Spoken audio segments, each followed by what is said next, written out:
ओम नमो भगवते वासुदेवाय। आज हम श्री गर्ग संहिता के अश्वमेध खंड का 31वां अध्याय सुनेंगे। इसमें हम सुनेंगे वृक द्वारा सिंह का और साम द्वारा कुशाम का वध। तो आइए शुरू करते हैं। श्री गर्ग जी कहते हैं, राजन अपनी सेना के पराजय होते देख गधे पर चढ़ा हुआ सिंह नामक दैत्य रोज से आग बबूला हो उठा और रथ पर बैठे हुए वृक पर बाणों द्वारा प्रहार करने लगा। नरेश्वर उन बाणों को अपने ऊपर आया देख युद्धस्थल में श्री कृष्ण नंदन वृक ने खेल खेल में ही बाण मारकर उन्हें काट गिराया।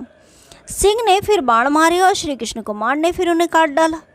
राजन, फिर तो रण क्षेत्र में असुरराज सिंह के क्रोध की सीमा न रही। उसने धनुष पर 8 बाण रखे। उनमें से 4 बाणों द्वारा उस वीर ने वृक के घोड़ों को यमलोक पहुंचा दिया। एक बाण से हंसते हुए उसने वेगपूर्वक उनके रथ की बहुत ही ऊंची और भयंकर ध्वजा काट डाली और एक बाण से सारथी का सिर धड़ से अलग करके पृथ्वी पर गिरा दिया।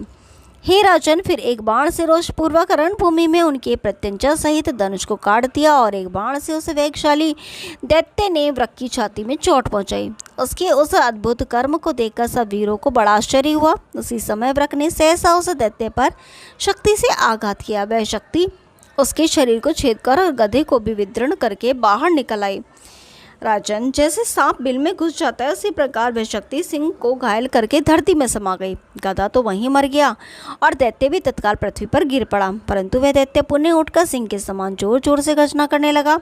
उसने वृक के ऊपर एक शिखा सहित शूल लेकर चलाया। अपने ऊपर आते हुए शूल को वृक ने संग्राम में अपने बाएं हाथ से पकड़ लिया। राजन, फिर उसी शूल से अत्यंत कुपित हुए कृष्ण कुमार ने शत्रु पर आघात किया। सिंह का शरीर विदीर्ण हो गया। वह हाय हाय करता हुआ पृथ्वी पर गिरा और मर गया। उसी समय संग्राम में दानवों का महान हाहाकार प्रकट हुआ। देवताओं ने फूलों की वर्षा की और श्रेष्ठ यादव वीर जय जयकार करने लगे। तब क्रोध से भरे हुए कुशाम ने युद्ध के मैदान में रथ पर आरूढ़ हो शीघ्र आकर सांब आदि समस्त यादवों को अपने सायकों द्वारा बींधना आरंभ किया। उसके बाणों से छिन्न भिन्न होकर बहुत से विशाल गजरथ धराशाही हो गए। रथ उलट गए और युद्ध में बहुत से घोड़े की गर्दनें कट गईं और बहुत से पैदल योद्धा बिना सिर और भुजाओं के हो गए। राजा ने इस प्रकार कुशाम अनेक वीरों को मारता काटता हुआ युद्ध भूमि में विचरने लगा और उसका ऐसा पराक्रम देखकर युद्धकुशल जामवंती नंदन सांब ने युद्ध के लिए कुशाम को ललकारा। सांब बोले, वीर आओ और सहसा मेरे साथ युद्ध करो। दूसरे करोड़ों दीन मनुष्यों को डराने या धमकाने मारने से क्या लाभ होगा। ऐसा कहते हुए सांब की ओर देखकर बलवान कुशाम हंसने लगा। उसने सांब की छाती में 8 बाण मारे। श्री हरि के पुत्र सांब उसकी इस धृष्टता को सहन न कर सके। उन्होंने अपने कोदंड पर 7 बाणों का संधान करके उनके द्वारा उस शत्रुबुद्ध दानव की छाती में गहरी चोट पहुंचाई।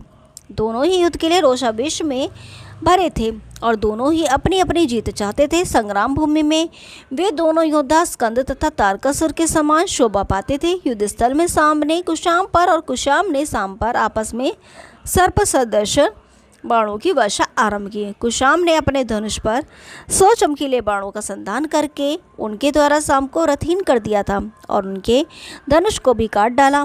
जब धनुष कट गया, रथ टूट गया तथा घोड़े तथा सारथी मारे गए, तब सांब दूसरे रथ पर आरूढ़ हुए तथा कुपित हो धनुष हाथ में लेकर बोले। सांब ने कहा, दैत्य, ऐसा विशाल पराक्रम प्रकट करके अब तुम कहाँ जा रहे हो? क्षण भर संग्राम भूमि में ठहरकर मेरा उत्तम पराक्रम देख लो। ऐसा कहकर सांब ने अपने कोदंड पर एक उग्र साया का संधान किया और उसे दिव्य मंत्र से अभिमंत्रित करके कुशाम के रथ पर छोड़ दिया। उस बाण से हाथों कुशाम का रथ घोड़े और सारथी सहित अलात चक्र की भांति भूतल पर चक्कर काटने लगा। चक्कर काटते काटते वे शीघ्र ही 1 योजन तक चला गया। रथ सहित दैत्य को घूमते देख जामवंती नंदन सांब के मुख पर हास्य की छटा छा गई और वे धनुष पर एक बाण रखकर बोले। सांब ने कहा, असुरेश्वर, तुम्हारे जैसे महान वीर जो देवेंद्र के तुल्य पराक्रमी हैं स्वर्गलोक में रहने के योग्य हैं। इस धरती पर उनकी शोभा नहीं होती है। अतः मेरे इस दूसरे बाण से रथ सहित तुम संदेह स्वर्ग में चले जाओगे।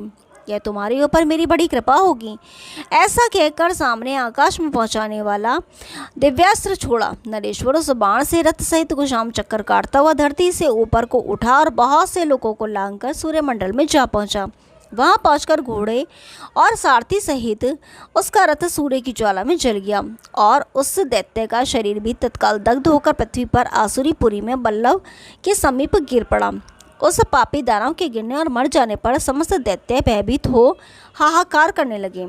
उस समय यादवों की सेना में बार बार धुंधुमियां बजने लगी। देवता शाम के रथ पर सानंद पुष्प वर्षा करने लगे। ओम नमो भगवती वासुदेवाय। कल 32वां अध्याय सुनाएंगे। तब तक के लिए नमस्कार।